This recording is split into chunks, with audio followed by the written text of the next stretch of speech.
call is now being recorded. Aí, beleza, deixa eu retornar aqui.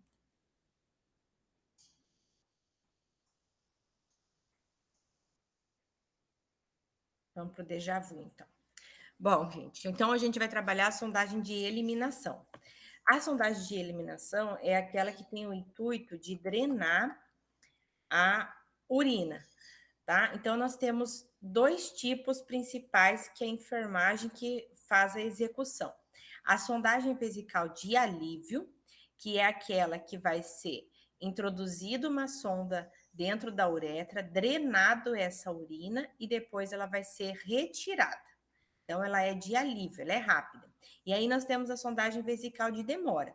Na sondagem vesical de demora, acontece a introdução da sonda, drena-se a urina, mas ela permanece um grande período de tempo no paciente. Tá? Então, a gente chama de demora justamente porque ela é de longa permanência. Tá? Essas duas sondas são as sondas mais comumente utilizadas para drenagem da urina e as duas são de responsabilidades da enfermagem. Tá? Aí vocês percebam já aqui nas figuras que a sonda vesical de alívio, ela é apenas um caninho, tá vendo? Apenas um caninho, não tem nada nem na ponta interna nem na externa. Enquanto já na sondagem vesical, a gente percebe que a ponta externa tem duas entradas e que lá dentro tem um dispositivo na ponta da sonda, tá? Então, a gente já precisa começar a observar essas diferenças.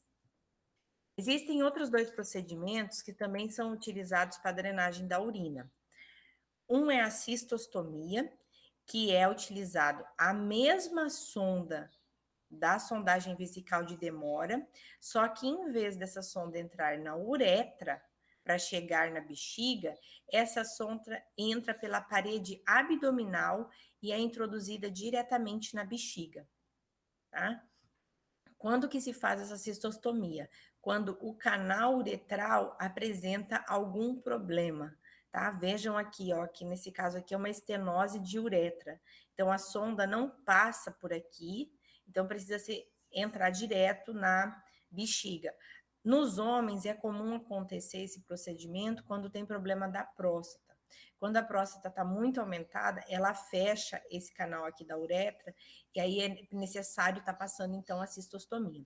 A cistostomia é um procedimento médico cirúrgico, tá? Então, é o médico que passa essa sonda a primeira vez, mas é responsabilidade da enfermagem todo o cuidado com essa sonda e também a troca da cistostomia, quando necessária, pode ser feita pela enfermagem. E outro tipo de drenagem da urina é através da punção suprapúbica. A punção suprapúbica é um procedimento rápido, né, feito assim na urgência e na emergência. Como que é feito o procedimento? É introduzido uma agulha ou um catéter, que geralmente é um abocate, é introduzido diretamente dentro da bexiga, através da parede abdominal, e é drenado isso pela seringa. Tá? É um procedimento de emergência que é realizado quando necessita se fazer essa drenagem. Isso aqui também é um procedimento médico.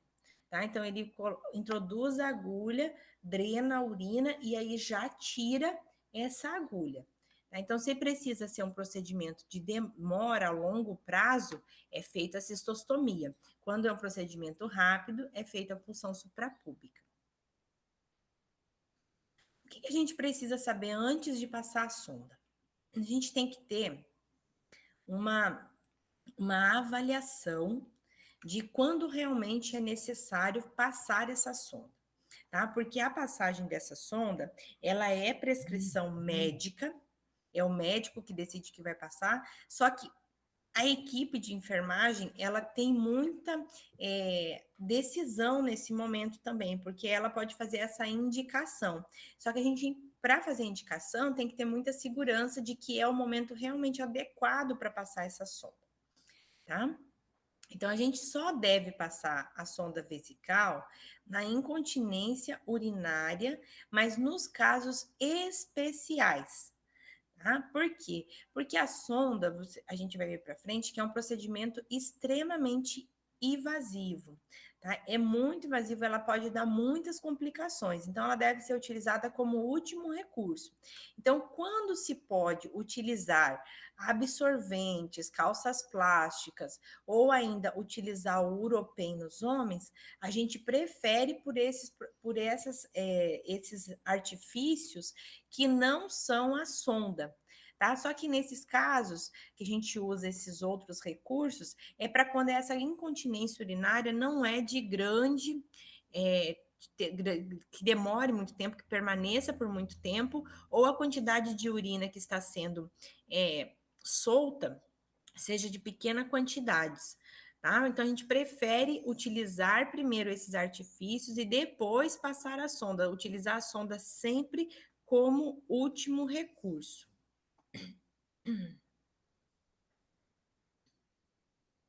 Você quer comentar alguma coisa, Aline? Eu vi aqui da mensaginha.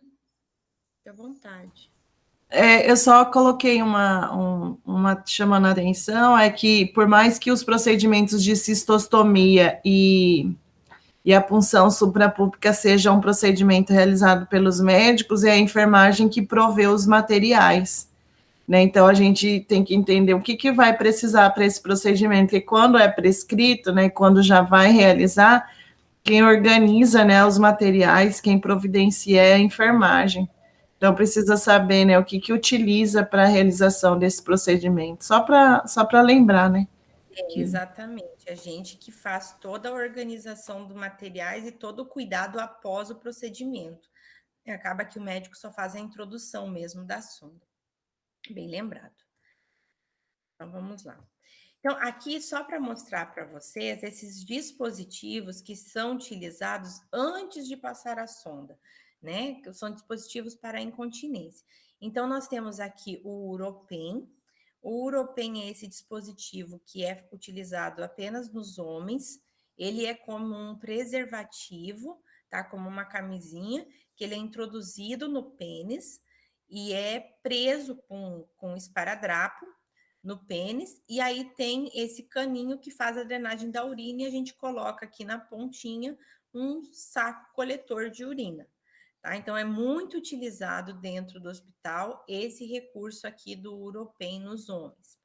E nas mulheres, como não tem como colocar o Uropen, né, se usam os forros descartáveis ou ainda aquelas fraldas, né, com absorventes, tá?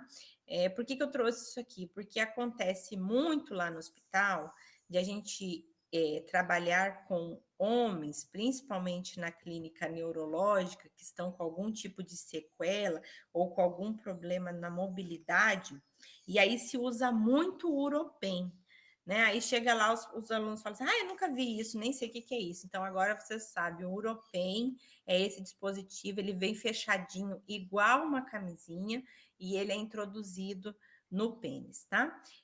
Por mais que pareça fácil de introduzir, os alunos têm muita dificuldade quando vão fazer a introdução desses, porque é diferente do preservativo, que é introduzido com o pênis ereto, o Uropen é introduzido com o pênis flácido. Né? Então, dá um pouquinho de trabalho fazer a introdução. Então, é bom que vocês conheçam, porque lá no hospital a gente vai usar bastante. Então, voltando para a sonda vesical, né? Então, aqui eu trouxe só a nossa regulamentação. Então, segundo a normativa do COFEN, normativa não, a resolução 415 de 2013, a inserção da sonda vesical e da sonda de demora é privativo do enfermeiro, tá? Não pode ser realizado por outro membro da equipe. É somente o enfermeiro que passa. Por que é só o enfermeiro que passa? Porque é um procedimento que é considerado complexo, invasível e necessita de técnicas estéreis, tá? Então, estéreo, né? Então, tem que tomar muito cuidado, porque é um procedimento que pode gerar um grande número de complicações, tá? Então, por isso, é também só passagem do enfermeiro. O médico pode passar a sonda vesical? Também pode passar, tá? Então, é só esses profissionais que vão estar podendo fazer essa introdução.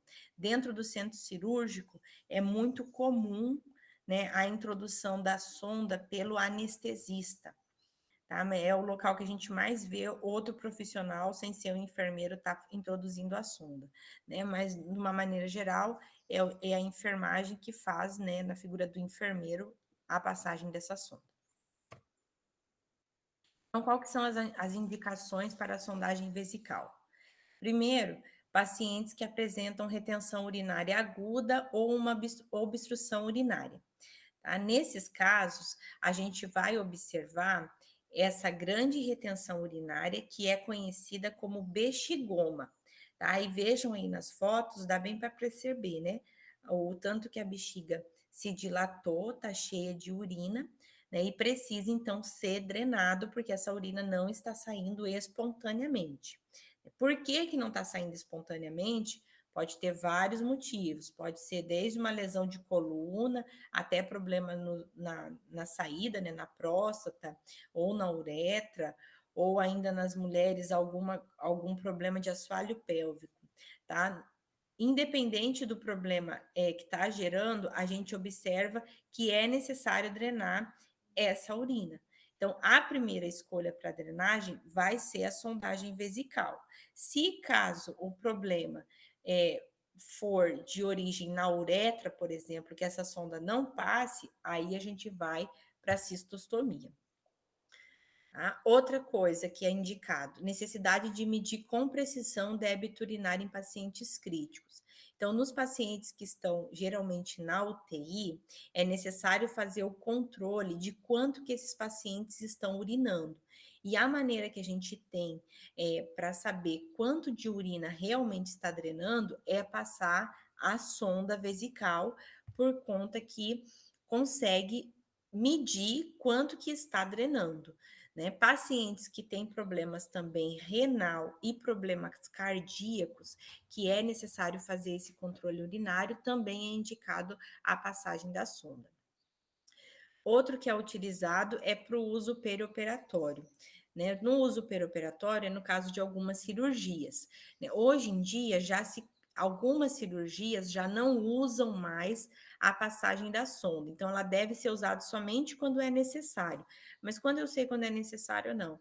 Aí depende do tipo da cirurgia, quanto tempo o paciente vai ter que ficar deitado, né? Ou quanto tempo ele vai demorar para poder levantar, tanto da anestesia como do procedimento cirúrgico. Então, um exemplo comum do uso do perioperatório é no caso, por exemplo, das cirurgias de quadril. Né? Quando se faz cirurgias de quadril, o paciente não pode fazer a movimentação precoce, então necessita-se passar a sonda porque ele não vai poder levantar. Outro exemplo também que é muito comum acontecer no perioperatório são as cirurgias na coluna. Né, cirurgias que não pode fazer movimentação depois. E a gente vê ainda, mas já está caindo em desuso, é a passagem da sonda na cesariana. Tá? Alguns profissionais ainda estão passando a sonda vesical durante a cesárea, mas não é mais tão assim, não é indicado, não é. Alguns profissionais já estão optando por não passar, por entender que a cesariana pode se fazer o movimento precoce logo depois do procedimento. Outra para auxiliar na cicatrização das feridas sacrais ou perianais abertas em pacientes incontinentes. Acontece de quando o paciente tem alguma ferida muito grande nessa região, tanto na região sacral como na região perianal, onde a urina, como é ácida, vai estar dificultando a cicatrização, então se opta por passar a sonda vesical.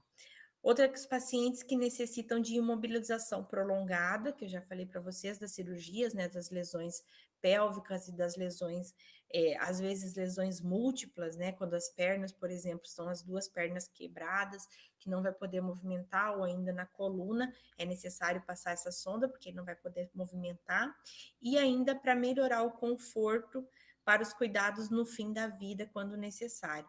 Então, aqueles pacientes que estão em cuidado paliativos, que não conseguem mais se levantar, ou que ao se levantar sentem dores muito fortes, se opta, então, também pela passagem da sonda vesical. E quais são as contraindicações absolutas? Assim como a gente tem que saber quando vai passar, a gente tem que saber quando não vai passar essa sonda de jeito nenhum. Então, a primeira é quando a gente tem dificuldade de introduzir a sonda. Então, se eu vou passar a sonda e no momento que eu introduzo essa sonda na uretra, eu sinto que a sonda não está passando, não se força, tá? Não se deve forçar a introdução dessa sonda, porque às vezes você pode estar lesando mais ainda a uretra do paciente. Outro caso que não se deve passar é quando tem a descentralização da próstata. Isso acontece geralmente quando tem câncer de próstata. A próstata tem uma hiperplasia, ela cresce muito e ela não mais fica centralizada. E aí, então, ela aperta a uretra, então não se deve passar, porque corre o risco até de lesionar essa próstata na passagem. Outra é quando se tem uretrorragias, que é sangramento pela uretra, não importa aí qual que é a etiologia, mas se tiver um sangramento intenso na uretra, não se deve passar, porque a sonda vai ser mais um lesador. Quando se tem traumatismo, hematomas, esquinoses e edema no períneo. Então, quando essa região perianal está lesionada, principalmente após traumas, não é indicado passar essa sonda, porque pode estar machucando mais ainda e causando até fístulas na uretra por conta desse traumatismo já presente. E também quando tem hipertrofia prostáticas, prostatite ou uretrite, né? Quando tem os casos, então, aí que eu já até comentei do câncer, ou ainda tem alguma inflamação na próstata ou na uretra, não se deve passar a sonda. Nesse caso, a indicação, então, nesses casos aqui, é pela cistostomia. Então, a gente tem que diferenciar tanto as técnicas como os materiais. Tá? Então, nós vamos estar responsáveis, nós vamos trabalhar hoje o catéter de alívio e o de demora. Tá? Então, o de alívio, que é também conhecido como catéter vesical intermitente, ou seja, é aquele que eu coloco e tiro. A gente usa essa sonda, tá? Que é de PVC, é um tipo de plástico, né?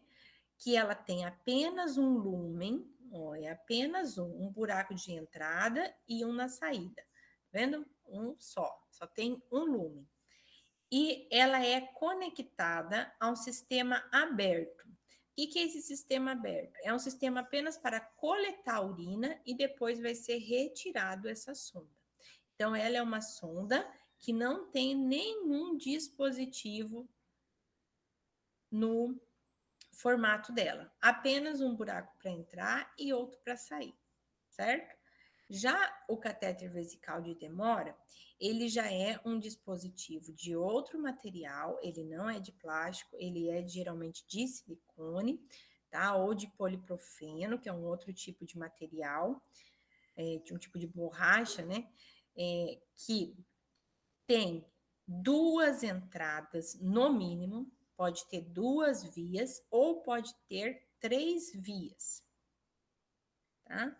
E na ponta, né, aqui ele está fechado, mas aqui na ponta dele, ele tem um dispositivo chamado balonete, que a gente vai ver mais para frente. Então, vejam, sistema vesical de alívio, uma entrada só. Sistema de demora, 2 ou 3 entradas. E no sistema de demora, onde é conectada essa sonda, a gente chama sistema fechado. É uma bolsa, tá, que se conecta a essa sonda, e esse sistema todo a gente chama de sistema fechado. Por quê? Porque ele vai permanecer por longo período de tempo. Então, o sistema aberto apenas para drenagem e aí retirada. O sistema fechado permanece por longo período de tempo. Quais que são os materiais, então, para passar a sonda vesical de alívio e a sonda vesical de demora? A sonda vesical de alívio, ela é um procedimento considerado rápido, né? Vai passar e vai retirar. Então, ela tem algumas particularidades nos seus materiais.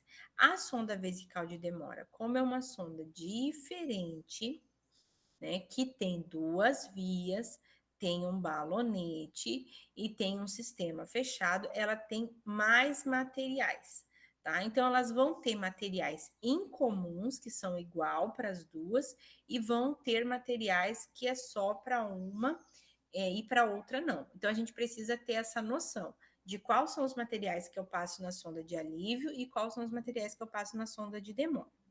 A gente vai ver. Então, qual que são os materiais que são iguais para as duas sondas? Que eu vou sempre levar. Falou em sondagem vesical, eu tenho que lembrar sempre desses materiais. Então, primeiro é os EPIs, sempre começar pelos EPIs. Então, aqui nesse procedimento, a gente vai levar avental, máscara, óculos, luva de procedimento e luva estéreo, tá? Levar todo o material completo. E também, em alguns, as mulheres devem levar também a touca para prender o cabelo. E os homens que tiver cabelo comprido também levar a touca. A gente precisa de biombo, por quê? Porque a sonda vesical, ela é passada, né, num local que é considerado muito íntimo, né, que são nas partes genitais. Então, sempre precisa levar o biombo, sempre levar um saco de lixo comum, levar uma bandeja, e aí na bandeja a gente vai precisar separar materiais para a higiene íntima. Tá? O que são esses materiais para a higiene íntima? Antes de passar a sonda, é necessário que a gente faça a higienização das genitais, tá? Por que está aqui se necessário? Alguns casos é possível que esse paciente vá no banheiro e tome banho antes de passar a sonda. Então, nesses casos que o paciente consegue tomar banho, ele mesmo faz a higiene íntima dele. Agora, quando esse paciente não consegue fazer isso, a gente tem que fazer a higiene íntima. Se eu tiver que fazer a higiene íntima, eu tenho que levar compressa, luva de procedimento, sabão neutro, bacia com água, o hipermeável e a comadre, para antes de fazer o procedimento, eu estar fazendo a higiene íntima. Depois o material da higiene íntima, então eu tenho o pacote da sonda vesical. O que é esse pacote da sonda vesical? Esse pacote, ele pode vir dessa maneira aqui, como vocês estão vendo, que é um pacote comprado, que já vem todos os materiais da passagem da sonda aqui dentro, ou ele é um pacote que é feito dentro do hospital. Quando é feito lá dentro do hospital, ele vem esses materiais: cuba-rim, pinça para antisepsia, cuba redonda, gases esterilizadas e o campo fenestrado. Esse pacote aqui, quando é feito dentro do hospital, a gente pega ele no CME, tá? Porque ele precisa estar esterilizado. Então, a gente vai encontrar ele lá no CME. Quando ele vem fechado assim, ele já é comprado pela farmácia. Então, a gente tem que ver qual que o hospital tem disponibilizado. Aqui nos hospitais de Cáceres, geralmente é o pacote feito no próprio hospital. Então, a gente pega lá no CME.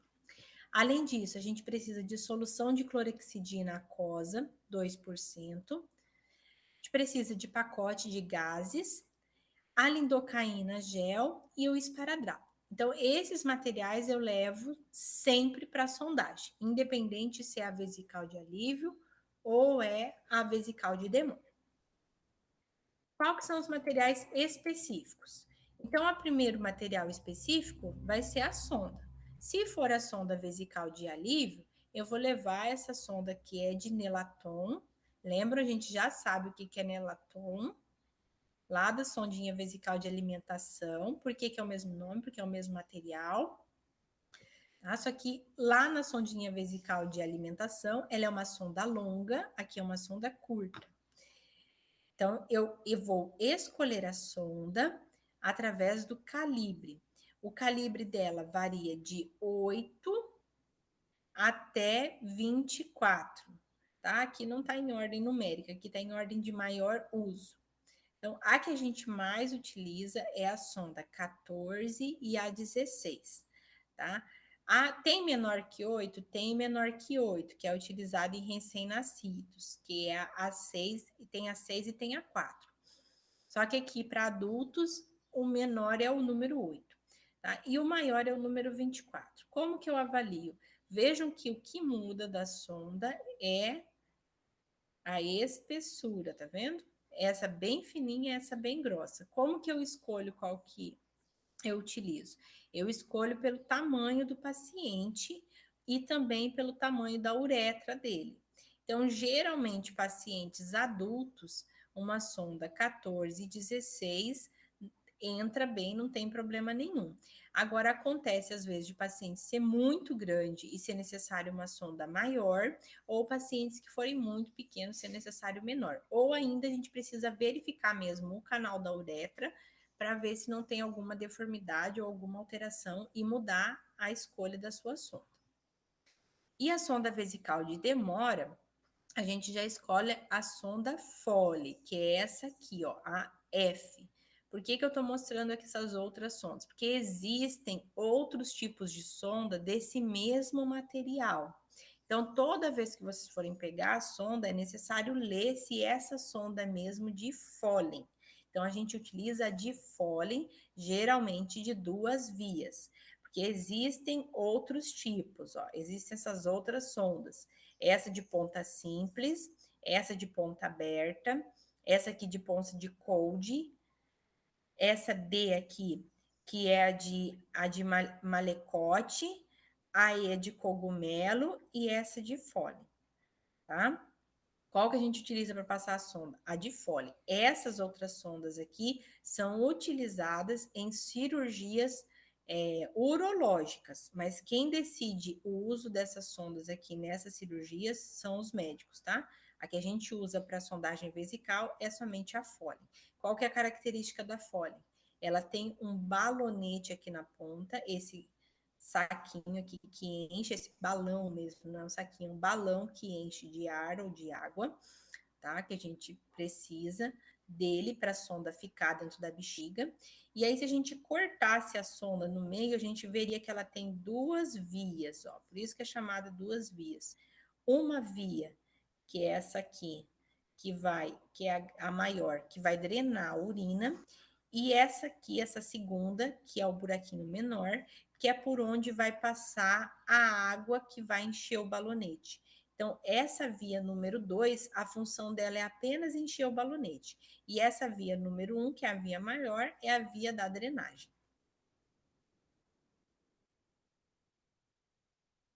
Qual outros materiais que são específicos? Se eu for passar a sonda vesical de alívio, tá? Se eu vou passar a sonda vesical de alívio, eu vou levar um extensor do sistema coletor. Então, eu sei que se a sonda vesical é de alívio, eu vou passar, drenar a urina e tirar.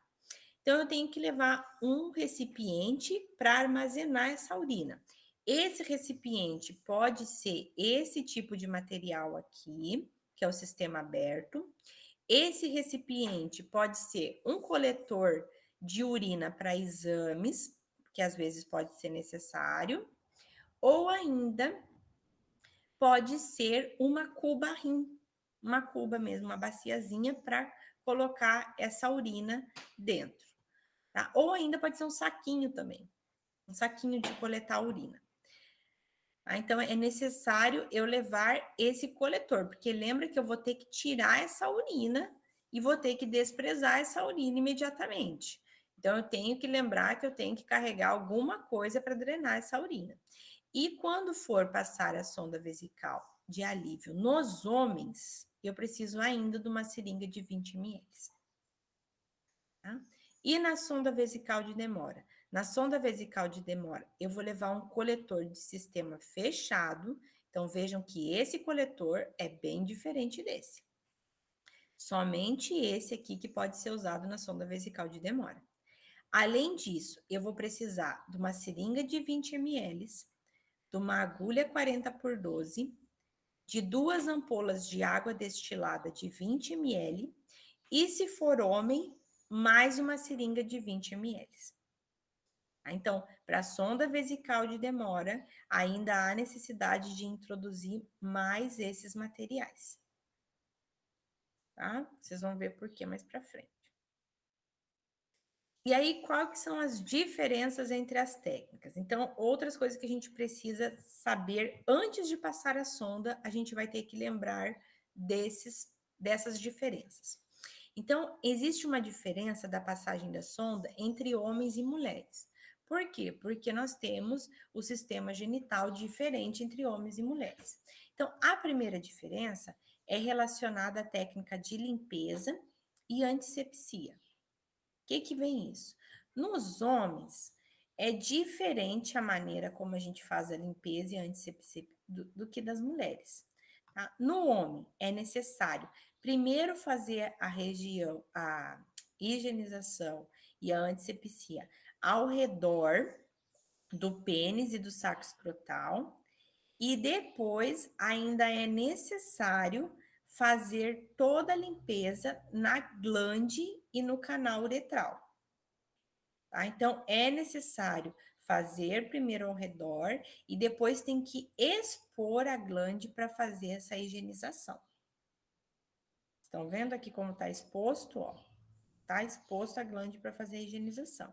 E nas mulheres? Nas mulheres, eu preciso fazer primeiro na vulva, na parte externa, e depois eu tenho que fazer a abertura dos grandes lábios para fazer a higienização nos pequenos lábios e aí fazer a higienização, então, no meato urinário. Tá? Então, é diferente a técnica. Tá? Entre homens e mulheres. O modo como eu faço no homem é diferente do modo como eu faço da mulher por conta das diferenças genitais. Outra coisa que eu tenho que lembrar que é diferente entre os homens e nas mulheres é em relação à lubrificação e anestesia. Quando eu vou passar a sonda no homem, eu vou introduzir o gel anestésico dentro da uretra. Então, por isso que eu vou precisar de uma seringa a mais para a passagem da sonda, uma seringa de 20 ml a mais. Lembram lá que nos materiais está escrito, se for homem, seringa de 20 ml. Por quê? Porque nos homens é necessário injetar o anestésico dentro da uretra. Estão vendo aqui na foto? Dá bem para ver, né? A gente coloca a xilocaína dentro da seringa e aí com a seringa a gente introduz dentro do pênis. E na mulher precisa fazer isso? Não, na mulher não precisa injetar dentro da uretra. Então, na mulher precisa só passar o anestésico na gases e lubrificar a ponta da sonda. Então, tem essa grande diferença entre homens e nas mulheres. Porque nos homens é dessa maneira e das mulheres é na outra. Lembra o tamanho da uretra do homem e lembra o tamanho da uretra da mulher. Né? Totalmente diferente. A uretra do homem é longa e passa por dentro do pênis.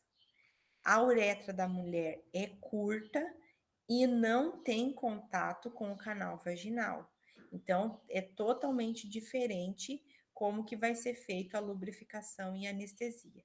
E eu tenho que lembrar isso antes, porque dependendo do sexo que eu vou passar, eu preciso desse material extra. E aí a minha técnica no momento do manuseio também vai ser diferente. Outra coisa que vai ser diferente entre homens e mulheres é a mensuração e o comprimento a ser inserido dessa sonda. Nos homens, como tem uma uretra longa, é introduzida toda a sonda. Toda a sonda é introduzida nesse canal uretral. Nas mulheres, como a sonda, como a uretra é curta, é introduzido até o momento que sai urina, que drena urina. Tá? Então, tem essa grande diferença na hora de passar a sonda. Nos homens, introduz tudo. Nas mulheres, não se faz toda a introdução da sonda. se introduz apenas até quando sai urina. Tá? Então, essa é outra diferença no momento da técnica entre homens e mulheres. Isso vale tanto para a sonda vesical de demora, como para a sonda vesical de alívio. Outra diferença que se tem entre homens e mulheres é sobre a fixação. A fixação, aqui nesse caso, da sonda vesical de demora. Os outros itens é tanto para a sonda vesical de demora como para a sonda vesical de alívio. A fixação é só para a sonda vesical de demora. Por quê? Porque é essa sonda que vai permanecer no paciente. A sonda vesical de alívio, eu passo, dreno a urina e tiro. Então, não preciso fixar. Na sonda vesical de demora, eu preciso fazer a fixação. Como que é feita essa fixação? Ó, nos homens, a fixação tem que ser feita respeitando a posição do pênis, tá? O pênis, ele não fica para baixo. A posição anatômica do pênis não é para baixo. A posição anatômica do pênis, ele fica posicionado para cima, tanto para o lado direito ou para o lado esquerdo. Então, qual que vai ser a posição que eu vou fixar essa sonda? Eu vou fixar na região inguinal ou na região suprapúbica. Quando o pênis é lateralizado para a direita, eu fixo no lado direito. Se é fixado para a esquerda, fixo para o lado esquerdo. E se o pênis fica bem para cima, eu fixo nessa região suprapúbica. O que eu não posso fazer é puxar essa fixação para baixo e deixar esse pênis para baixo, puxado para baixo, porque a sonda vai puxar ele. Se eu fizer isso, eu vou machucar o homem, porque o pênis não fica nessa posição para baixo, ele fica parado, ele fica posicionado para cima. Então, eu tenho que ter esse cuidado. E nas mulheres? Nas mulheres, não tem problema. Nas mulheres, a fixação vai ser na coxa. Por quê? Porque o canal uretral está para baixo e não tem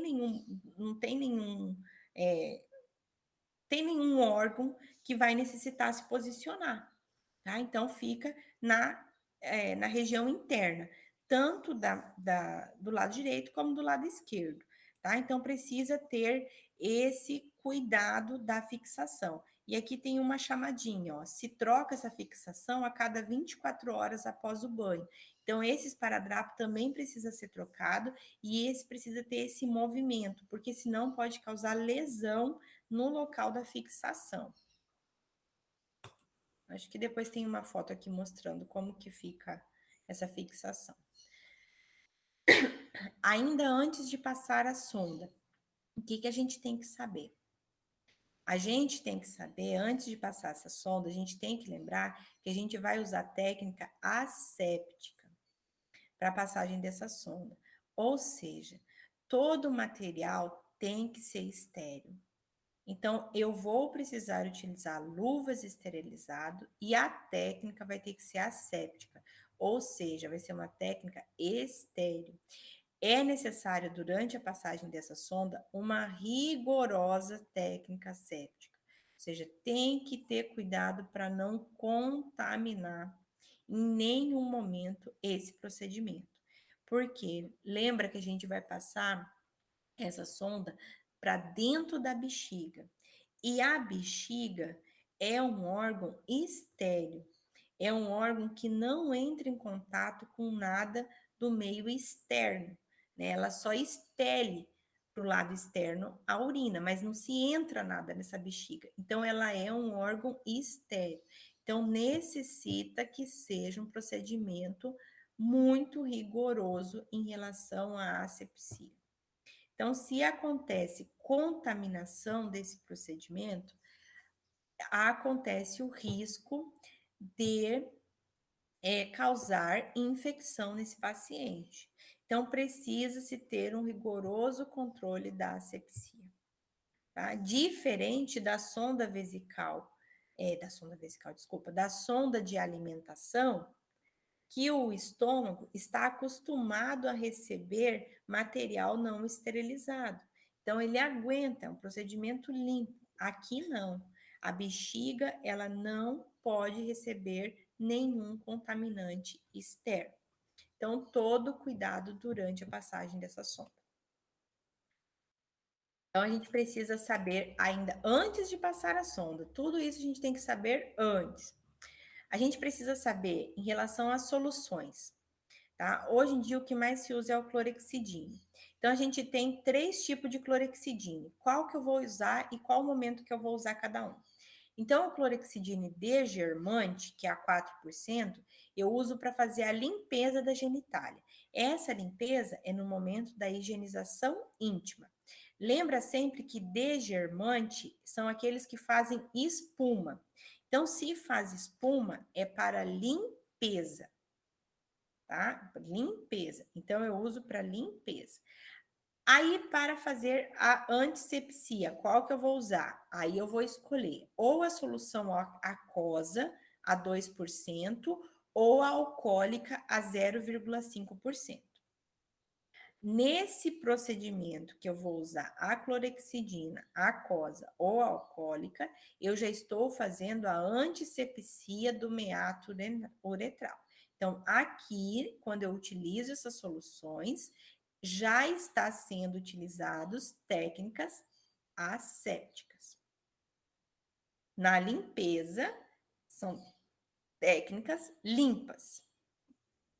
Quando eu uso a clorexidina aquosa ou alcoólica, já é uma técnica asséptica. Outra coisa que eu tenho que saber, o calibre da sonda, que nem eu mostrei para vocês. Nos adultos, geralmente usa 14 a 16, mas ela vai até a 24. Nas crianças, a gente usa o 6, o 8 e o 10. Quanto menor a criança, menor o calibre. Outra coisa que a gente precisa saber. Para a sonda vesical de demora, a gente tem o balonete, que é aquele balãozinho que eu mostrei para vocês. Geralmente, aquele balonete utiliza-se 10 ml de água destilada, mas é preciso verificar quanto que o fabricante recomenda, tá? Porque tem balonetes que são um pouco maior e necessitam mais que 10 ml de água. Às vezes 20 e às vezes até 30. Então, a gente precisa verificar na sonda qual é a indicação da quantidade de água para o balonete. Outra coisa desse balonete, nunca se deve utilizar soro fisiológico. Só se usa água destilada. Por que eu não posso usar soro fisiológico? O soro fisiológico tem sal. E o sal cristaliza. Se eu cristalizar isso num material de borracha, vai furar. Então, eu não uso soro fisiológico, só uso água destilada. Tá? E não se deve nunca insuflar esse balonete se eu não tiver xixi na sonda. Eu só encho o balonete na hora que eu vi que tem urina retornando, senão eu não encho. Porque se tem o risco dessa sonda não estar ainda dentro da bexiga. E aí, então, o procedimento. Tá? Aqui tá só tentando dar uma noção para vocês, mas depois a gente pode ver nos vídeos como que é o procedimento. Então, primeiro, a gente sempre vai falar para esse paciente o que vai ser feito se ele estiver lúcido e orientado. Esse procedimento é necessário explicar com muita calma, tá? Porque se você não for claro em dizer que vai passar uma sonda na região genital, e a região genital é o pênis, talvez o paciente não entenda. Então, é necessário que seja claro essa explicação. Porque senão o paciente vai levar um susto quando você abaixar as calças dele. Então, principalmente nos homens. Então, tem que ser claro o que você vai fazer. Depois, claro, lavar as mãos, vai reunir todo o material na bandeja, vai limpar a bandeja, vai organizar a sua unidade, vai manter a privacidade desse paciente, o que é muito importante. Se for necessário, você vai pedir para as pessoas saírem do quarto, os acompanhantes, se caso os biombos não fecharem tudo, porque é um procedimento constrangedor, porque vai mexer com uma parte ainda que existe muito tabu, que é a região genital. E aí você vai fazer primeiro a higiene desse paciente, que é a higiene íntima. Então, se o paciente consegue tomar banho, você vai pedir antes de passar a sonda para ele tomar banho e que ele lave bastante a região genital. Se o paciente não consegue fazer isso, você vai fazer a higienização antes de passar a sonda. Depois que tiver feito essa higienização, no momento da higienização, a gente já posiciona o paciente na posição confortável para a passagem da sonda. Os homens, geralmente, é deitado mesmo em decúbito dorsal, não precisa ser totalmente dorsal, a cabeceira pode estar um pouquinho elevada, ele pode estar com travesseiro, porque isso não vai interferir em nada. Agora, nas mulheres, precisa que ela fique na posição ginecológica ou na posição de litotomia, que são com as pernas fletidas, né, e abertas, porque senão a gente não consegue visualizar o canal uretral. Aí se abre o pacote da sonda, né, na mesa auxiliar, se abre todos os campos de uma forma estéreo, aí então aqui a gente vai ver lá no laboratório como que abre esse material de uma maneira que não contamine, porque se eu contaminar esse material, eu tenho que desprezar tudo e começar tudo de novo. Aí tem os passo a passos aqui. Vamos colocar o antisséptico na Cobarrim, vamos colocar os 10 ml de xilocaína na seringa, se for homem, vamos colocar a xilocaína na gase, se for mulher. Aqui tá calçar luva de procedimento, mas tá equivocado esse aqui. Eu ia cortar, esqueci, depois eu corto para vocês. Que aí faz a calçagem da luva estéreo. Realiza-se a antisepsia, lembrando que a antisepsia do homem é de uma forma, na mulher é na outra, tá? Isso a gente vai conseguir ver nos vídeos, mas lá na prática a gente vai ver essa principal diferença. Aí se coloca o campo fenestrado. O campo fenestrado é aquele pano que é estéreo e que tem um quadradinho ou um círculo no meio dele, que é para proteger o local que você vai estar trabalhando. Aí aqui tem a calçagem das luvas estéreos, testa-se o balonete, conecta a bolsa coletora, que tem que fazer. E aí vai se visualizar o canal uretral e vai fazer a introdução da sonda, tá? Lá nos vídeos a gente vai ver isso aqui mais lentamente, mais acertado, tá? Porque não tem o passo a passo de desenho tudinho.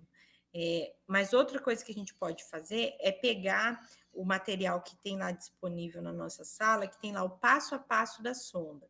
A gente pega aquele passo a passo e vai verificando o passo que tem que fazer e olhando no vídeo, para a gente ir decorando qual que é o passo a passo. Na mulher, a introdução da sonda ela é mais difícil do que no homem. Tá? No homem, como o canal uretral é só um e é muito visualizado porque fica na cabeça do pênis, é fácil. Agora, na mulher, como o canal uretral é dentro dos pequenos lábios, fica um pouco mais difícil de visualizar. E muita gente confunde o canal uretral com a entrada da vagina. Se passa a sonda dentro da vagina, eu já depois não posso passar na uretra. Por quê? Porque a vagina tem sua flora vaginal própria. Então, eu preciso desprezar essa sonda, pegar outra sonda e aí acertar a uretra. Tá? Então, tem que ter esse cuidado nas mulheres. Outra coisa que é, como está aqui na foto, depois que eu coloco a mão nas partes dos grandes lábios e faço essa exposição, eu não posso mais movimentar essa mão, porque essa mão que está aqui apoiando, ela está contaminada. Eu só vou ter essa mão para trabalhar. A mesma coisa no homem. A mão que eu segurar o pênis, eu não posso mais tocar na sonda. Então, eu vou trabalhar apenas com uma mão. E esse detalhe de trabalhar apenas com uma mão é que deixa a técnica um pouquinho mais complexa. Em Chayana, a dica também para eles é, enquanto estiver fazendo a higiene, fazer a observação do meato uretral da mulher, porque é a oportunidade que a gente tem de fazer essa localização, identificar onde está a uretra né? E o que é o canal vaginal, até para não confundir na hora que for realmente passar a sonda. Isso, exatamente, porque na mulher é bem difícil, vocês vão ver. Principalmente nas mulheres que são obesas, nas idosas e nas multíparas, não é tão fácil visualizar o canal uretral. Então, na mulher dá um pouquinho mais de trabalho, mas isso a gente vai desenvolvendo com a prática. Depois que faz a passagem da sonda, então a gente tem que ver se vier urina, a gente vai encher esse balonete, uma seringa de 10 ou de 20, dependendo do balonete, dependendo da sonda. Aí a gente vai verificar se essa sonda realmente ficou, se ficou realmente presa, né? Se o balonete realmente encheu, então a gente faz um testezinho de segurança, que é puxar um pouquinho a sonda, e aí a gente retira o campo estéreo e faz a fixação, tá? Olha aqui no homem a fixação para cima, na mulher a fixação para baixo. Não pode esquecer. Depois a gente mantém a unidade em ordem, despreza tudo e vai registrar no prontuário. O que eu vou registrar no prontuário? Isso aqui é muito importante. Data e hora da passagem, o tipo da sonda, o número da sonda, a quantidade de tentativas, se teve intercorrências ou não durante a passagem da sonda, a presença de urina e a característica dessa urina e as condições gerais do paciente e do procedimento. Tá? Então, é necessário a gente marcar, principalmente se teve presença de urina e a característica, além do seu nome e o seu corém. Além de passar isso aqui no prontuário, de fazer a anotação, isso aqui se chama anotação de enfermagem. Além de fazer a anotação de enfermagem, a gente deve fazer uma etiqueta que a gente coloca na bolsa coletora. O que vai nessa bolsa coletora, essa etiqueta? A gente coloca a sonda e o número, coloca a data da passagem, a hora da passagem e o nome do profissional e o corém. Também, em alguns hospitais, coloca-se também a quantidade de água destilada que se colocou no balonete. Para quê? Para que na hora que vai retirar essa sonda, e seja marcado já se eu coloquei 10 ou se eu coloquei 20, e aí eu vou saber qual é a seringa que eu vou utilizar. Tá? Então, precisa se fazer também esses dois registros. Na sonda vesical de alívio, não tem etiqueta, porque não vai ficar bolsa coletora. É só na sonda vesical de demora. Na sonda vesical de alívio, a anotação é igualzinha a essa aqui. Tá? Bem igual. Outra coisa que a gente tem que anotar, que eu trouxe aqui para vocês para não esquecer, é as cores da urina, né? A característica dessa urina. Então, a urina pode variar desde a coloração transparente até uma coloração azulada. Isso aqui acontece, essa coloração azulada, com o uso de alguns medicamentos ou quando a pessoa come algum tipo de corante. Pode acontecer, tá? Então, a gente tem que descrever a coloração que está essa urina e qual foi a quantidade que foi drenada, tá? É muito importante marcar essa coloração da urina na anotação, para que se tenha noção de como que está evoluindo o débito urinário do paciente e essas características. Tá? Então, pode ter todas essas colorações aqui que vocês estão vendo. Transparente, claro, amarelo bem claro, amarelo mais escuro. Às vezes acontece ter amarelos com grumos, que vêm resíduos, né, da própria infecção na urina. O vermelho, que é quando tem sangue. O marrom pode acontecer quando tem algum processo infeccioso, acontece. E esverdeado e azulado. Tá? Nesses casos aqui é quando tem a ingesta de algum corante por medicamento ou alguma outra alteração. Aqui eu trouxe para você, para mostrar também para vocês outro cuidado que é em relação aos homens. Nos homens, além dessa sonda não poder ficar para baixo por causa da posição peniana, tem que ter cuidado em relação ao prepúcio. Quando o homem tem a pele, né, quando ele não é circuncisado, a cabeça do pênis ela não deve ficar exposta depois da passagem da sonda. tá? Ela deve ficar protegida pelo prepúcio, senão esse homem vai ficar sentindo dor, vai ficar incomodado porque está exposto. Tá? Quando o homem é circuncisado, aí não tem esse problema porque a sensibilidade já está diminuída. Agora, quando ainda tem a pele, precisa ficar dessa maneira, tá? Troca da sonda e do sistema coletor. Quando que eu vou trocar essa sonda vesical de demora e esse sistema coletor? Vai ser trocado quando tiver obstruções, tá? Ou seja, quando parar de drenar urina por algum motivo, vai ter que ser trocado. Quando tiver uma febre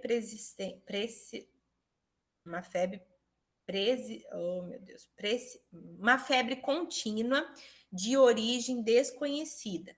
Tá? Então, quando eu não sei o que está causando essa febre, e essa febre apareceu depois da passagem da sonda, eu retiro essa sonda e troco, passo outra sonda, porque pode ter acontecido contaminação durante a passagem da sonda. E ainda vou trocar quando apresentar algum vazamento. Que tipo de vazamento? A sonda, gente, é de um material que pode furar, né? Assim como pode vir com defeito de fábrica. Então, se começar a vazar a urina, eu vou ter que fazer a troca. Pode também acontecer vazamento quando o canal uretral é muito grande e você escolheu uma sonda pequena. Aí começa a vir urina pelo lado da sonda, porque você escolheu a sonda do número inadequado. Aí tem que retirar e passar outra sonda maior. Tá? E aí aqui uma parte extremamente importante. Qual que são as principais complicações dessa passagem da sonda? A primeira, mais comum e que dá mais problema nos hospitais, é a infecção do trato urinário. E geralmente isso acontece quando se tem quebra da técnica. O que é a quebra da técnica? É quando faz algum procedimento errado. Tá? No momento que vai passar a sonda, contamina. Contamina como? Encosta em algum lugar, bate em algum material contaminado, abre o material errado, alguma coisa você fez de errado. Tá? Pode ter essa infecção. E é muito comum ter esse tipo de infecção. Outra coisa que pode acontecer é lesão na uretra e na bexiga. Tá? Principalmente quando se passa essa sonda de uma maneira muito agressiva. Então, precisa ter esse cuidado. Pode acontecer obstrução do catéter, que aí precisa ser trocado. Pode acontecer infecção periurinária, tá? Localizada, quando acontece fístula uretral, abscesso ou infecção renal aguda. Tá? Então, precisa ter esse cuidado em relação aos processos infecciosos. Pode também acontecer cálculo renal devido à sonda, isso que acontece apenas em sondas de longa permanência, e pode também acontecer carcinoma epidemoide ao redor da sonda, também quando a sonda permanece por um período longo de tempo. Tá? Mas na sonda vesical de alívio e na sonda vesical de demora, as mais comuns são essas duas. A infecção do trato urinário e a lesão uretral e na bexiga. Tá? E a infecção é o nosso principal inimigo. Quais são os cuidados gerais com a sonda? Verificar sempre sinais de lesão na uretra antes do procedimento. Então, se tiver sangue ou tiver alguma coisa nessa uretra antes de fazer o procedimento, não façam. Lavar as mãos antes e depois manipular a sonda e o coletor. Então, sempre ter esse cuidado, mesmo que vá mexer só no sistema fechado, sempre lavar as mãos. Manter essa bolsa coletora abaixo do nível da bexiga, mas não deve se encostar ela no chão. Tá? Sempre deixá-la abaixo, para quê? Para que não ocorra o retorno da urina. Clampear a extensão do sistema de drenagem quando for necessário levar a bolsa. Então, no canal, na bolsa do sistema fechado, tem um clamp que é possível a gente fechar ele para poder movimentar essa sonda de lugar. Outra, desprezar a urina quando o volume atingir 2/3 da capacidade da bolsa ou a cada 6 horas. Tem que sempre tirar essa urina, não pode deixar, porque ela também pode causar infecção. Nunca desconectar o sistema de drenagem da sonda. Se desconectar, vai contaminar e aí é necessário passar outra sonda. Utilizar luvas de procedimento quando for esvaziar a bolsa coletora. Observar se há presença de bexigomas. Ah, mas como assim? Passou a sonda e tem bexigoma? Se a sonda estiver no lugar errado ou se a sonda estiver obstruída, pode acontecer bexigoma. Então, é necessário ainda observar.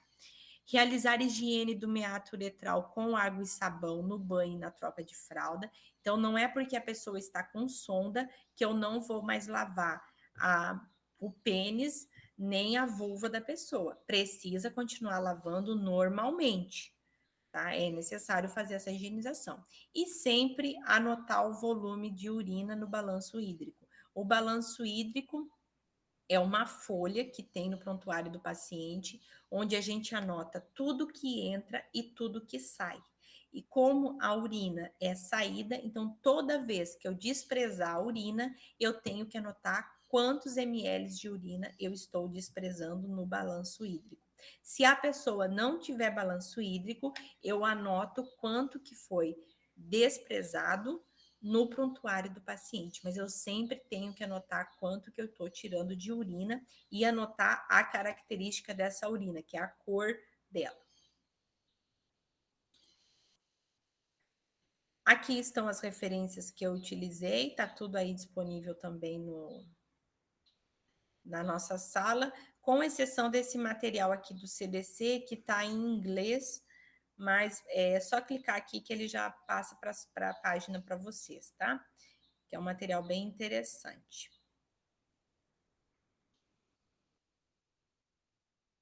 Dúvidas? Quero mostrar o clamp aqui para vocês. Chayana, só para informar os alunos, né, para fica como um cuidado da enfermagem, que quando for fazer a troca da sonda de demora, às vezes por conta de infecção, aí a gente coleta a ponta da sonda para fazer cultura. E aí tem que utilizar material estéreo para fazer essa coleta da pontinha da sonda, né? Que a gente corta a pontinha da sonda e coloca dentro do... Como que chama aquele... Hemocultura. Não, aquele tubo de ensaio, né?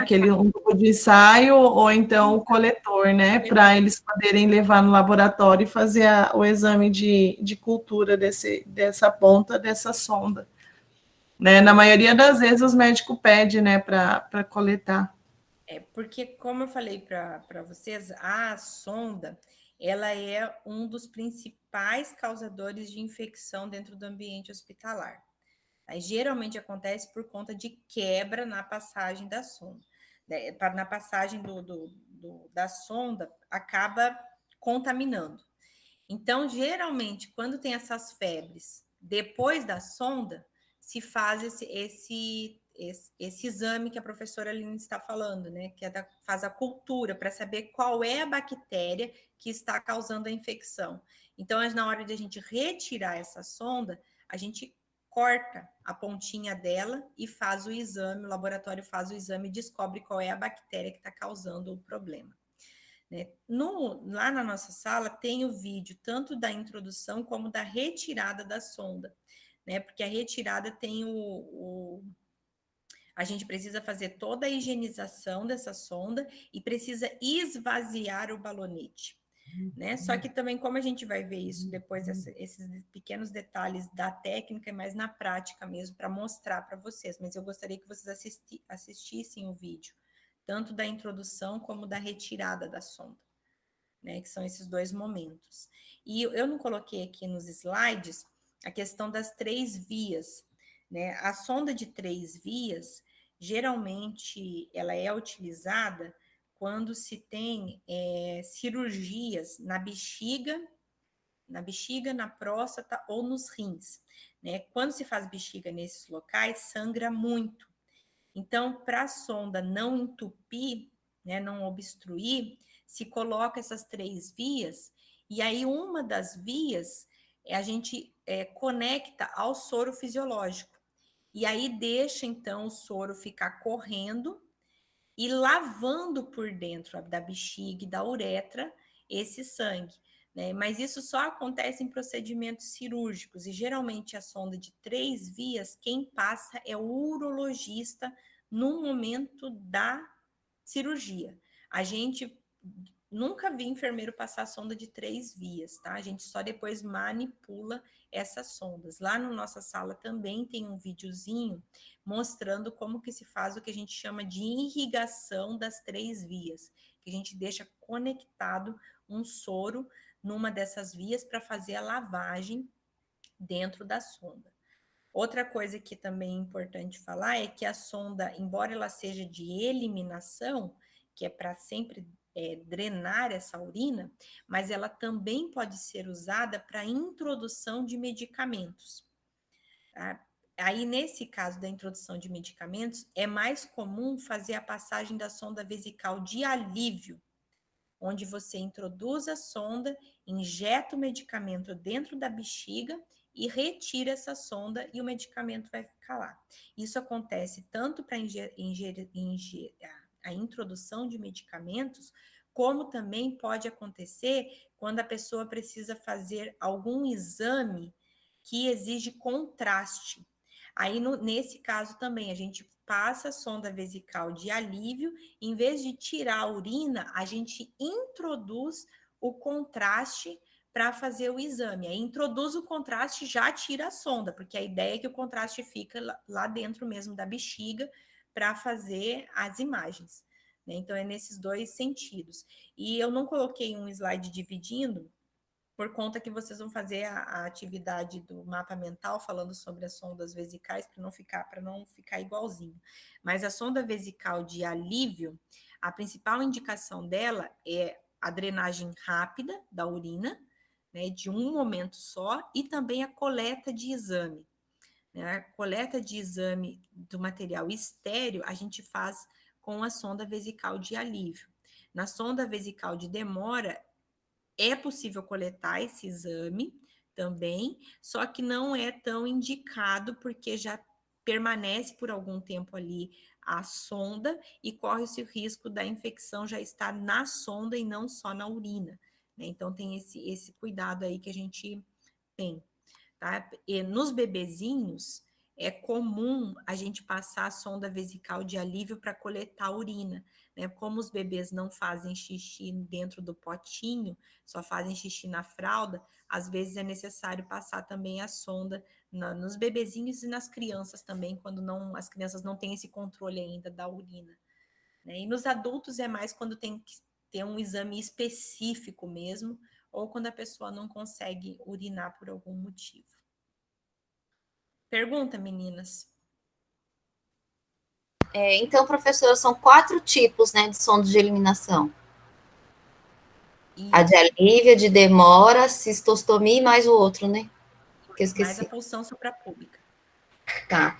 E o mapa mental é para enviar a imagem do mapa mental ou é o link? Tanto faz. Se você fizer ele no link lá, aqueles que é animado, pode me enviar o link. Mas se você quiser fazer ele à mão ou no Word ou utilizando algum outro que é só a imagem, aí só manda a imagem. Depende do jeito que você quer fazer, você escolhe. Tá bom. Né, qual que você se sentir mais confortável. Eu vou agora, eu já baixei os podcasts de vocês, eu já vou disponibilizar lá na sala para vocês ouvirem dos colegas, né? O material já vou colocar lá, ficou bem legal. E depois eu já vou verificar o estudo de caso. Tá? Lá no estudo de caso, eu observei que a maioria de vocês não fez o aprazamento das prescrições. Vou aproveitar e falar já para vocês aqui para deixar claro isso. Quando a gente faz a prescrição de enfermagem, a gente prescreve para a nossa equipe, né? Para a equipe de enfermagem, ou seja, para os nossos técnicos de enfermagem. Então, é necessário que a gente coloque qual é o horário que você quer que façam as atividades. Então, se eu coloco assim, verificar sinais vitais, você tem que colocar quando você quer verificar esses sinais vitais. É de 6 em 6 horas? É de 8 em 8 horas? É de 4 em 4? É de 12 em 12? Então, você tem que colocar qual é o momento que você quer verificar. Igual se tem prescrição do médico lá no medicamento, por exemplo, dipirona a cada 6 horas. A mesma coisa é as prescrições de enfermagem. Então, verificar sinais vitais a cada 6 horas. E aí você tem que colocar qual é os horários que você quer verificar. Tá? Então, é necessário fazer isso. Quando a gente coloca esse prazo, a gente chama de aprazamento. A mesma coisa, eu coloco assim, fazer troca da fixação da sonda. Você quer que faça essa troca da fixação quantas vezes, em qual momento? Então, você precisa colocar lá, fazer troca da fixação da sonda uma vez por dia, depois do banho, ou pela manhã, ou depois do almoço. Você tem que colocar quando que você quer que faça essa prescrição. Porque senão fica solto e a sua equipe não tem obrigação de saber o que você quer que faça. Outra coisa que a gente tem que tomar cuidado é que a gente faz a prescrição de enfermagem para os técnicos de enfermagem, que são a nossa equipe. Quando tem uma prescrição que eu quero que seja o enfermeiro que faça, eu preciso especificar que é o enfermeiro que vai fazer. Porque senão, se eu deixar lá aberto, o técnico de enfermagem vai achar que tem que fazer e às vezes é uma prescrição que ele não tem competência. Então, por exemplo, se eu coloco assim, orientar sobre a alimentação que será, ou não, tem algumas, deixa eu lembrar uns exemplos que vocês colocaram lá. Orientar sobre a ingesta do medicamento, não. O que vocês colocaram da sonda de nasogástrica? Eu acho que seria, então, no caso da professora, quando precisar trocar a sonda. Então, é só o enfermeiro, né? Também, isso. Aí tá. Não, lá tinha alguns de vocês colocaram orientações sobre a condição nutricional. Essa orientação, o técnico de enfermagem não vai saber fazer. Qual é a condição nutricional do paciente, o que ele tem que comer, a quantidade que ele tem que comer. Então, é necessário que a gente coloque, orientar sobre a condição nutricional, e aí, entre parênteses, coloque enfermeiro e coloque quantas vezes você quer que faça isso, para que o colega que entre depois que você saiba que é ele que tem que fazer essa prescrição. Porque se a gente deixar lá, colocar prescrições que os técnicos de enfermagem não têm competência de fazer, vai ficar em branco, ninguém vai fazer. Então, a gente tem que ter esse cuidado quando faz as prescrições, de colocar o que é para o outro enfermeiro fazer e não só para o técnico de enfermagem. Porque senão fica confuso a prescrição. E aí, no fim das contas, acaba que ninguém faz. Porque uma das brigas da enfermagem é justamente essa, é que a prescrição seja seguida. E aí tem essa confusão, e muitas vezes acaba que é por conta do modo como a gente escreve.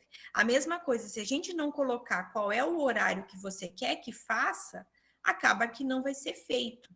Né? Outra coisa que a gente precisa também prestar atenção é que, assim, tem muita prescrição assim, realizar os medicamentos conforme prescrição médica. Isso não é cuidado. O medicamento já foi prescrito pelo médico, já tem que ser feito. Eu não preciso colocar isso lá novamente, porque senão eu só estou repetindo uma informação que já tem que ser feita, que se está lá no prontuário, a prescrição médica é para ser feita. Eu não preciso colocar para fazer novamente. Né? Então, a gente precisa ter esse cuidado de não colocar coisas que são rotinas, né? Porque fazer essa medicação é obrigação, porque já está prescrito pelo médico. Né? Então, a gente precisa acostumar com algumas prescrições, mas não é que vocês fizerem errado, é só para a gente começar a acostumar com esses detalhes lá. E eu vou ir anotando para cada um o que precisa estar melhorando para os próximos. Chayana, aí às vezes o que fica de atribuição do enfermeiro é fazer prescrição de diluição de medicamento. né? Então, aí é uma outra prescrição, né, que a gente pode fazer. Então, vamos supor, se o paciente está com restrição hídrica, né, mas ele está com sonda de alimentação. Então, o enfermeiro, né, vai avaliar o quanto ele pode receber de líquidos. Então, aí esse volume ele tem que dividir entre a ingesta hídrica, as dietas e mais a medicação. Então, aí eles têm que conversar junto com a nutrição para saber quanto que vai poder sobrar para ele fazer a ingesta hídrica, né, que é de água, e mais a medicação. Aí sim entra como prescrição de diluição de medicamentos. Então, aí vamos supor que ele tem uma dipirona, né, pela sonda. E aí, não, a dipirona tem gotas. Vamos imaginar um antibiótico, né, que é comprimido, e aí você precisa diluir ele, né, para ele poder fazer essa ingestão pela sonda. Aí você vai colocar lá, diluir em 10 ml de água destilada, né, ou água fresca, água mineral. Aí você já faz na prescrição o cuidado com essa medicação para ele poder passar pela sonda. Então, assim, cada caso a gente precisa avaliar com bastante cuidado, né, e principalmente quando o paciente tem restrição hídrica, né, ele não pode estar recebendo grande quantidade de líquidos. Eu acho que é isso também, né, que tem que ter essa atenção. Chayana, eu não lembro também se foi colocado ou se você apresentou, depois eu não tive tempo. É lavar a sonda, né, antes e após a passagem de medicamento e alimentação, que é um cuidado que a gente vê que muitas vezes a equipe esquece de fazer, né, depois que terminar de passar a dieta, né, lavar com, acho que é 20 ml de água filtrada, né, para fazer a limpeza do canal da sonda. Uhum. Você lembra se tinha? Tinha. E a maioria deles eu vi que colocou. Colocou, né? Eu vi dos alunos colocou. A maioria deles colocou como um dos cuidados, sim. Os cuidados. Uhum. Agora, a questão da sonda vesical, ela é um pouquinho mais complexa e vocês vão conseguir visualizar mesmo, na prática mesmo, porque envolve alguns cuidados com o material em si, né? Vocês precisam manusear isso. Mas o que é importante dessa aula é que fiquem claro as indicações, as contraindicações e as complicações e as diferenças entre os homens e as mulheres. Porque isso é uma coisa que dá muita confusão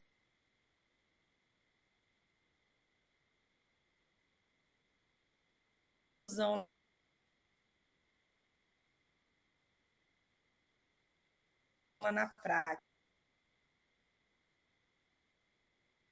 Vai ser diferente por conta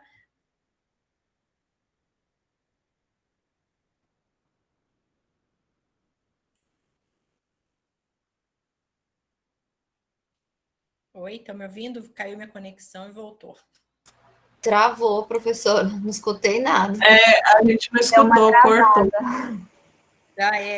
Caiu minha conexão. Bom, então o que a gente tem que ter muita noção nesse momento é justamente essas indicações dessa sonda, as contraindicações, as complicações, que são os maiores problemas para a enfermagem da sonda vesical, e ter noção das diferenças entre os homens e as mulheres na hora da passagem. Porque essa diferença dos homens e da mulher é o que mais dá problema na hora que a gente vai para a prática. Né? Chega para passar a sonda, aí esquece o material porque é no homem, esqueceu da seringa. Aí vai mexer na mulher, aí esquece que é diferente. Né? Então tem que ter esse cuidado, até a posição, né, da fixação, a posição que deixa a perna do homem, a posição que deixa a perna da mulher. Isso é importante que a gente tenha já bem gravado nesse momento.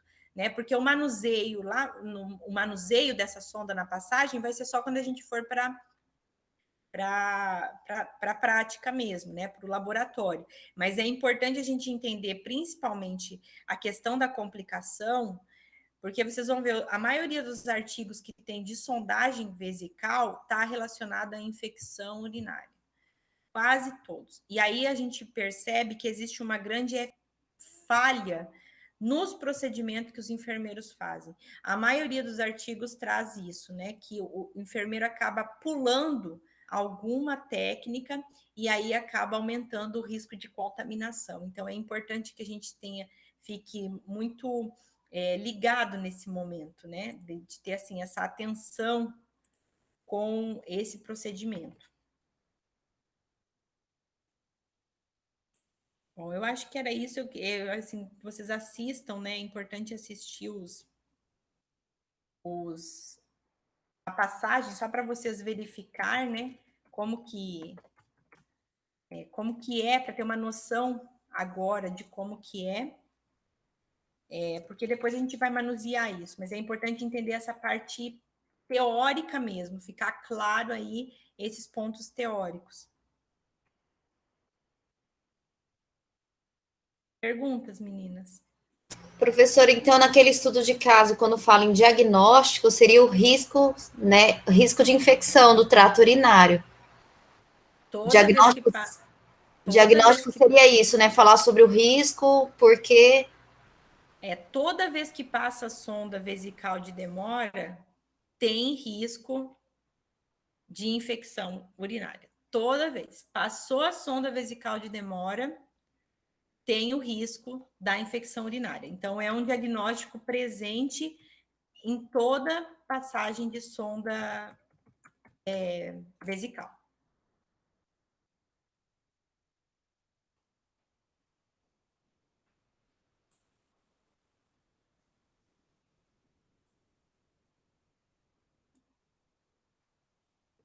Mais alguma coisa, meninas?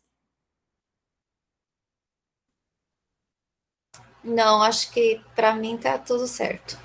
Tá tudo certo, professora. Outra coisa que eu queria só lembrar vocês é que essa semana, então, a gente tem o novo fórum, né? Que já está lá disponível, da sonda vesical de demora. Na verdade, nem sei se de demora, da sonda de eliminação, né? Já está lá disponível o caso da sonda de eliminação. E também nós vamos ter aqui nesse módulo, né, a atividade do mapa mental e também o formulário.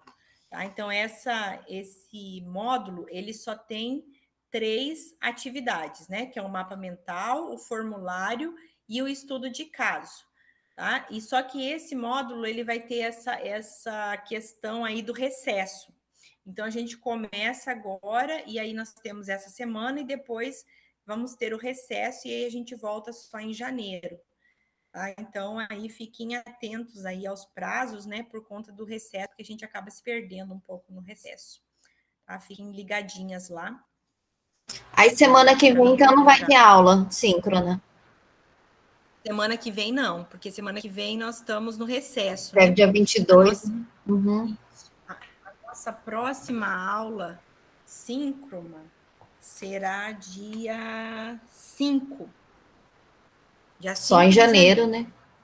Janeiro. Tá. Dia 5 de janeiro. Então, hoje é nosso último encontro nesse mês. Aí a gente volta dia 5 de janeiro para trabalhar com as feridas. Certo? Mas qualquer coisa a gente está no fórum e está no e-mail se caso surgir alguma dúvida. Né? E o mapa mental, eu sugeri aquele site porque eu acho mais simples e fica muito bonito. Né? Ele é fácil trocar cor e colocar animação. Mas se vocês quiserem fazer um mapa mental à mão ou usar modelos que tem aí na internet já, né, que você só vai preenchendo as caixinhas, também podem, fiquem à vontade. A ideia é só que vocês consigam visualizar tudo que está envolvido no mapa mental, ou na sonda vesical, na verdade.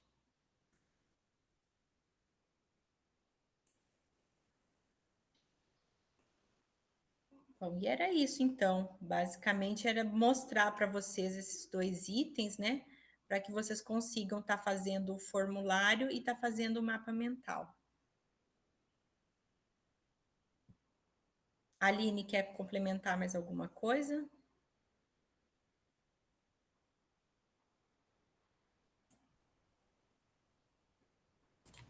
Oi, Chayana. Não, para mim tá tranquilo.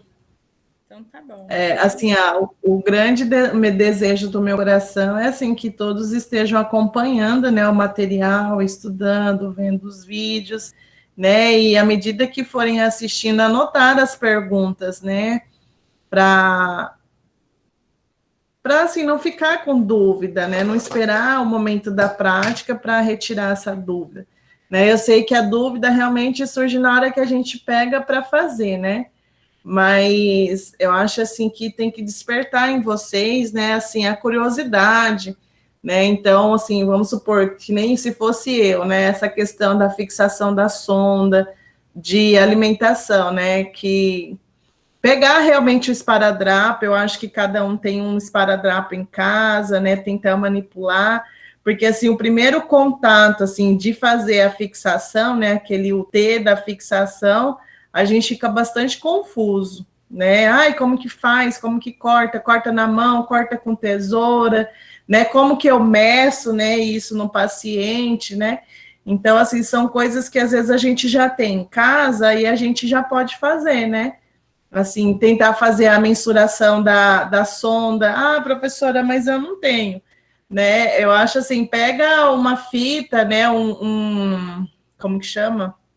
Um cardaço, né? Alguma coisa, né? Que dê para você medir, né? Então, por exemplo, aqui em casa eu tenho esse cordonete. Aí outro dia eu estava brincando com as crianças e a gente estava fazendo a marcação, né? Então marca lá. Então eu começo pela ponta do nariz, né? Vou até o lóbulo, né? Então assim, usem da criatividade justamente assim para vocês verem como que isso acontece, entendeu?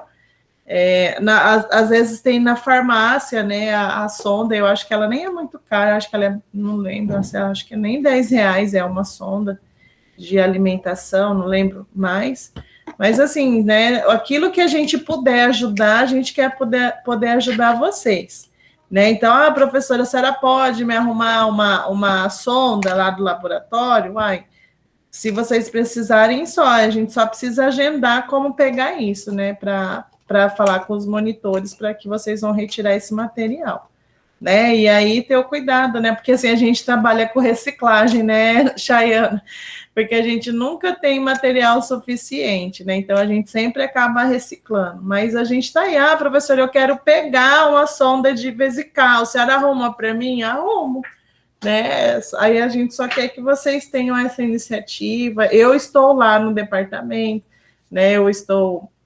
Ou eu vou de manhã, ou eu vou à tarde, depende do meu planejamento semanal, mas eu posso fazer e aí retirar o material para vocês, e aí vocês se comprometerem, né? De pegar e devolver, né? Para a gente ter sempre esse material disponível.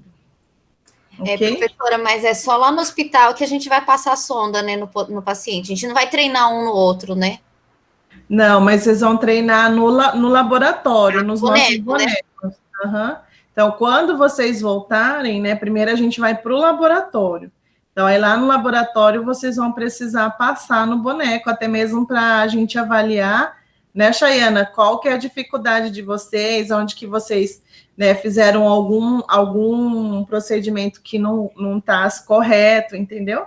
Mas antes de ir para o hospital, nós vamos para o laboratório para repassar todas as técnicas. Por isso que é importante aquele passo a passo que eu coloco lá junto com os vídeos, aquele passo a passo é a prova. É o que você vai ter que fazer no momento da prova prática. Então, você tem que seguir todo aquele passo a passo. Por isso que eu botei o passo a passo junto com o vídeo, que é para você ir olhando e decorando o que você tem que ir fazendo. Que aí lá no laboratório é aquela ordem ali que a gente vai fazer. Sem tirar nem pôr nenhum daqueles itens ali, é aquilo ali. Então, vocês dão uma olhada naquele passo a passo. Tá. Professor, em relação àquele artigo, os 2 artigos, né, que a gente tem que fazer uma crítica, no primeiro artigo eu achei um pouco complicado de entender qual a distância na conclusão que ele usou, que foi a orelha, mas ele mediu o nariz até o lóbulo da orelha. Eu não entendi. Eu estou lendo ele, mas eu não entendi. Então, tem que pegar, porque ele faz 2 medidas, né? Tem que dar uma olhada no método dele, Leia, está descrito qual que é a medida que ele faz. Dá uma Nossa, olhada no eu método. achei tão confuso. Vou ter que ler de novo, que eu ainda não entendi. Ele mede um monte de coisa aí. Fica uma Gente, esse daí é daquela da pesquisa das mulheres lá da Unifesp, que elas fizeram, ou é o outro? É um outro que fazem crianças, nos recém-nascidos, que ele usa o vídeo para comparar, se está no Tá. lugar.